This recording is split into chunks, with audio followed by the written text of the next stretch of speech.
সম্মানিত ভাই এবং বোনেরা, এবারে আমরা শুনবো causes that make fasting null and void. যারা পরে যুক্ত হয়েছেন তাদের জ্ঞাতার্থে বলছি, আমি আধা ঘন্টা আলোচনা করে নিচ্ছি মাসআলা মাসাইল নিয়ে। আলোচনার পরে ইনশাআল্লাহ আপনাদের প্রশ্নের উত্তর দিব, একটু ধৈর্য ধরুন। দ্বিতীয় পয়েন্টটি হচ্ছে causes that make fasting null and void. কি কাজ করলে আপনার রোজা ভেঙে যাবে? অনেক প্রশ্ন আমার পেজে আসে, আসলে সুযোগ হয় না এগুলোর উত্তর টাইপ করে দেয়ার। অনেকে জিজ্ঞেস করেন যে এটা করলে রোজা ভাঙবে কিনা, আমি এই পরিস্থিতিতে পড়েছি, রোজা আছে না নাই। তো আমরা এখন শুনবো যে কি করলে আপনার রোজা ভাঙবে। আসলে রোজা বা সিয়ামের সংজ্ঞার দিকে তাকালেই কিন্তু আমরা বুঝে ফেলি কি কাজ করলে আপনার রোজা ভেঙে যাবে। রোজা বা সিয়ামের সংজ্ঞা হচ্ছে আসসাওমু হুয়াল ইমসাক আনিল আকলি ওয়াশ শুরবি ওয়াল জিমাই মিন তুলুইল ফাজরি ইলা গুরুবিশ শামসি মা'আন নিয়্যাহ। সকাল থেকে সন্ধ্যা পর্যন্ত নিয়ত সহকারে খাওয়া, পান করা এবং স্ত্রীর সাথে অন্তরঙ্গ মেলামেশা থেকে বেঁচে থাকার নামই হচ্ছে সিয়াম। তো এই সংজ্ঞার ভিত্তিতে আমরা বুঝতে পারি যে আপনি যদি ইচ্ছা করে খান, ইফ ইউ ইট ইন্টেনশনালি, ইচ্ছা করে যদি কিছু খান আপনার রোজা ভেঙে যাবে। ইচ্ছা করে যদি কিছু পান করেন, দ্বিতীয়ত আপনার রোজা ভেঙে যাবে। এবং আপনি যদি ইচ্ছা করে ফিজিক্যাল ইন্টারকোর্স করেন, হাজব্যান্ড ওয়াইফ যদি দিনের বেলা ফিজিক্যাল ইন্টারকোর্স করে রমাদানে এবং এতে যদি তাদের সিমেন আউট হয়, বীর্যপাত হয়, তাহলে রোজা ভেঙে যাবে। 4 নম্বরে ভমিটিং ইন্টেনশনালি, ইচ্ছাকৃত যদি কেউ বমি করেন, খেয়াল রাখবেন ইচ্ছা করে যদি কেউ বমি করেন তাহলে কিন্তু আপনার রোজা ভেঙে যাবে।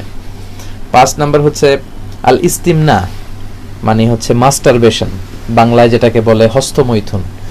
এটা অনেক যুবক ভাইদের এই অন্ধকার জগতের সাথে পরিচয় ঘটে গিয়েছে, আল্লাহ তাদেরকে হেফাজত করুক।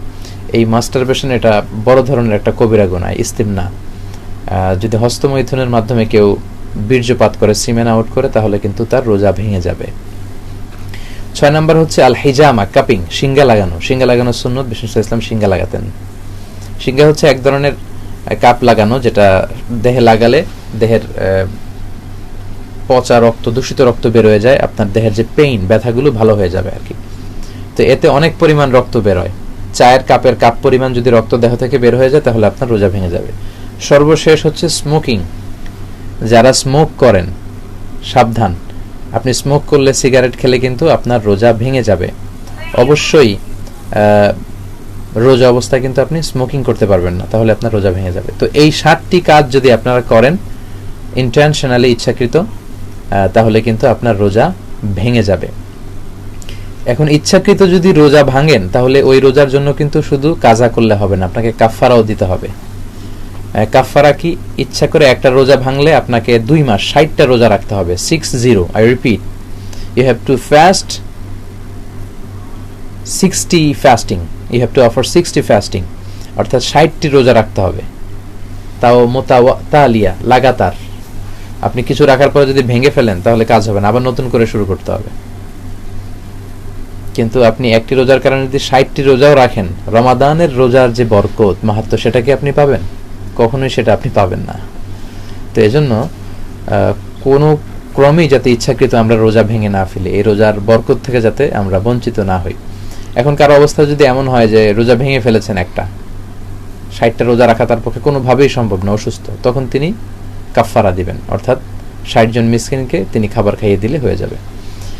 তো দ্বিতীয় পয়েন্টটি আপনারা আশা করি বুঝতে পেরেছেন। যারা বিভিন্ন প্রশ্ন করেছিলেন আপনাদের উত্তরগুলো আশা করি পেয়ে গিয়েছেন যে কি কি কাজ করলে রোজা ভাঙে। এবার আমি আমার আজকের লাইভের আলোচনার সর্বশেষ পয়েন্টে নিয়ে কথা বলবো, সেটি হচ্ছে things or actions that don't break fasting.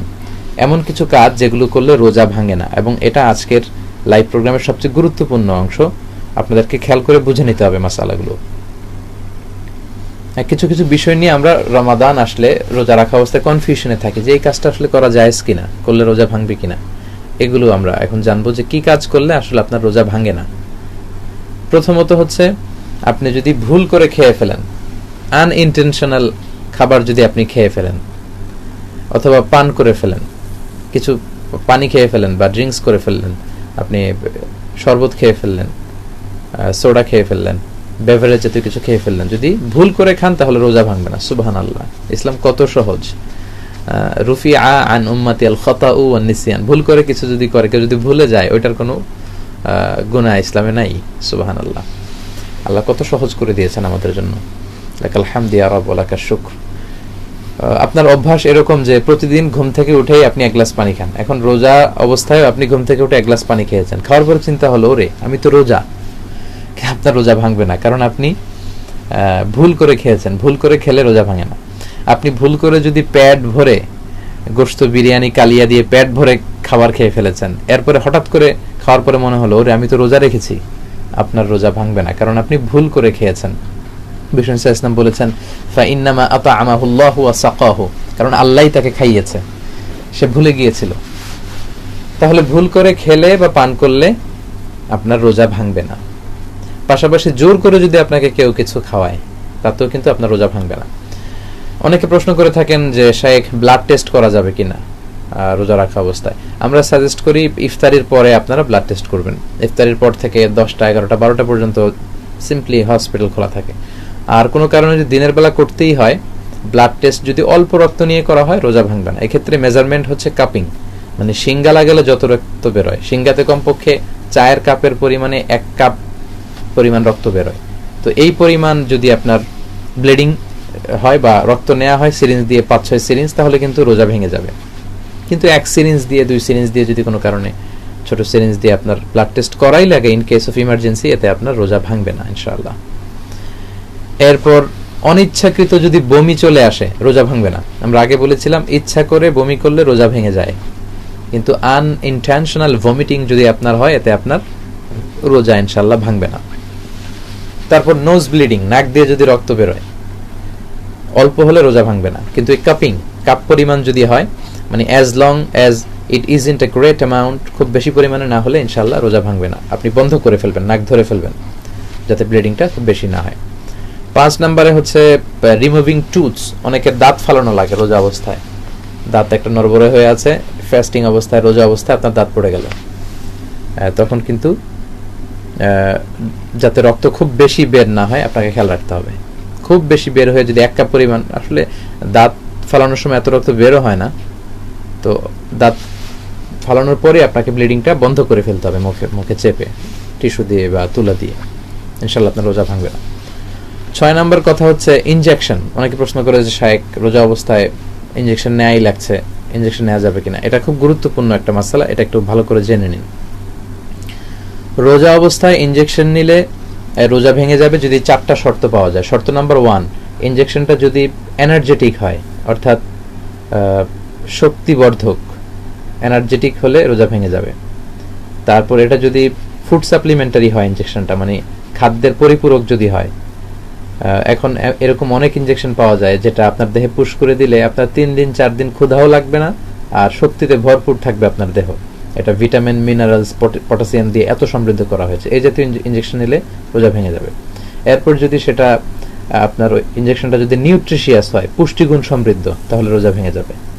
4 নম্বরে if the injection goes in, the medicine goes in your stomach, আপনার পাকস্থলিতে স্টোমাকে যদি ইনজেকশনের ওষুধের কিছু অংশ ঢুকে তাহলেও আপনার রোজা ভেঙে যাবে।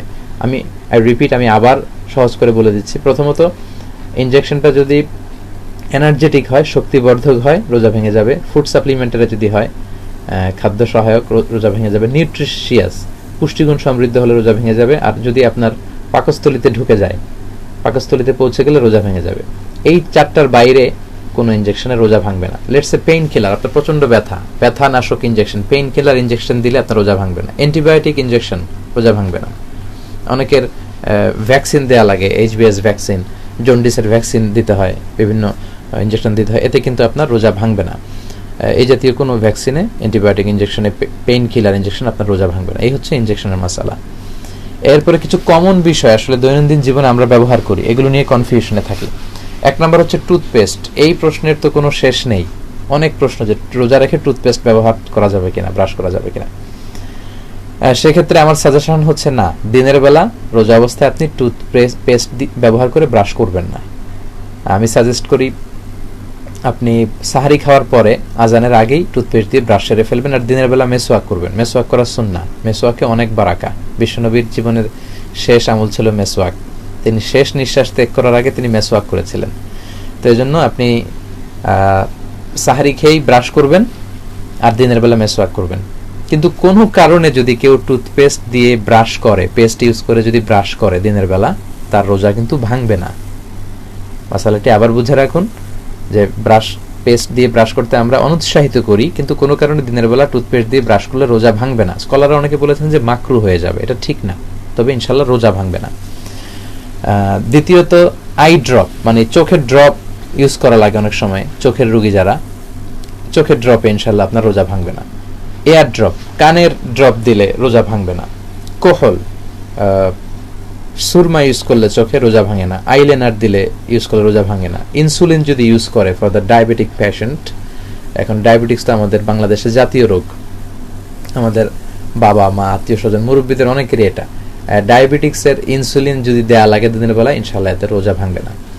এরপর ইনহেলার ফর অ্যাজমা পেশেন্ট, যাদের শ্বাসকষ্টজনিত রোগ আছে, ইনহেলার এটা যদি লিকুইড হয় এবং পাকস্থলিতে চলে যাওয়ার সম্ভাবনা থাকে তাহলে কিন্তু রোজা ভেঙে যাবে। এছাড়া শ্বাস প্রশ্বাসকে ক্লিয়ার করার জন্য ইনহেলার নিলে রোজা ভাঙবে না। এরপর পারফিউম ইউজ করলে, আতর ইউজ করলে ইনশাল্লাহ রোজা ভাঙে না। আশা করি বিষয়গুলো বুঝতে পেরেছেন। 8 নাম্বার কথা হচ্ছে যে সাপোসিটরি দিলে রোজা ভাঙে না। সাপোসিটরি আপনারা হয়তো চিনবেন, এটা পায়ুপথ দিয়ে, অ্যানাল পিল, অ্যানাল মেডিসিন এটাকে বলে ডাক্তারি ভাষায়। পায়ুপথ দিয়ে অনেক সময় ইউজ করা লাগে, পায়খানার রাস্তা দিয়ে ডাক্তার অনেক সময় সাজেস্ট করেন। এটাকে বাংলাদেশে হয়তো ডুস বললে আপনারা চিনবেন, ডুস দেওয়া লাগে অনেক সময়। কোষ্ঠকাঠিন্যের কারণে যদি আপনারা ডুস ইউজ করেন, জ্বরের কারণে ডুস ইউজ করলে রোজা ভাঙে না, কারণ এই ডুস আপনাকে শক্তিশালীও করছে না, আপনাকে এনার্জিও দিচ্ছে না, এটা খাদ্যের পরিপূরকও না, আবার পাকস্থলিতেও তো যাচ্ছে না। তো ডুস দিলে, সাবস্টিটিউট দিলে ইনশাল্লাহ রোজা ভাঙবে না। এরপর nose drop, it's a very sensitive মাসআলা because sometimes it goes in. স্কলাররা বলেছে এটা সেন্সিটিভ মাসআলা।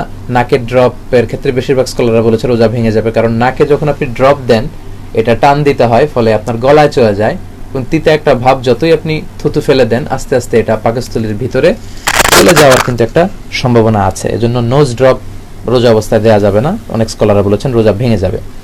সর্বশেষ কথা আমার আলোচনার, সেটা হচ্ছে রোজা রাখা অবস্থায় জরুরি প্রয়োজনে খাবারের স্বাদ নেওয়া যাবে। দিস মাসালা is specially for the cook and chef, যারা রেস্টুরেন্টে কাজ করেন তাদের জন্য। লেটস সে ইফতার মাহফিলে 500 জন লোক খাবে, আপনি বাবুর্চি বিরিয়ানি রান্না করছেন, তো সেক্ষেত্রে যদি ঝাল খুব বেশি হয়ে যায় কিংবা লবণ খুব বেশি হয়ে যায় তাহলে 500 জন রোজাদার ভাইয়ের কষ্ট হবে। সেক্ষেত্রে আপনি খাবারের কিছু অংশ জিহ্বার অগ্রভাগে, মানে জিহ্বার সামনের অংশ দিয়ে আপনি একটু স্বাদ নিয়ে দেখলেন যে ঝাল এবং লবণ ঠিক আছে কিনা, সাথে সাথে থুতু ফেলে দিয়ে আপনি কুলি করে ফেলবেন, ইনশাল্লাহ এতে আপনার রোজা ভাঙবে না। তো সম্মানিত সুধী, দীর্ঘ সময় আপনাদের সাথে মাসালাগুলো নিয়ে আলোচনা করলাম। আমি একটু করে রিপিট করি। আমি বলছিলাম যে প্রথমে আমি আলোচনা করেছি যে those who are exempted from fasting, কাদেরকে রোজা না রাখার ব্যাপারে শরিয়া ছাড় দিয়েছে। আপনারা শুনেছেন যে 10 জন ব্যক্তিকে ছাড় দিয়েছে। তারপর আমরা শুনেছি কি করলে রোজা ভেঙে যায়, এবং সর্বশেষে শুনেছি এমন কিছু কাজ যেগুলো করলে আসলে রোজা ভাঙে না। তো আশা করি এই সিয়ামের মাসালাগুলো থেকে আপনারা উপকৃত হয়েছেন।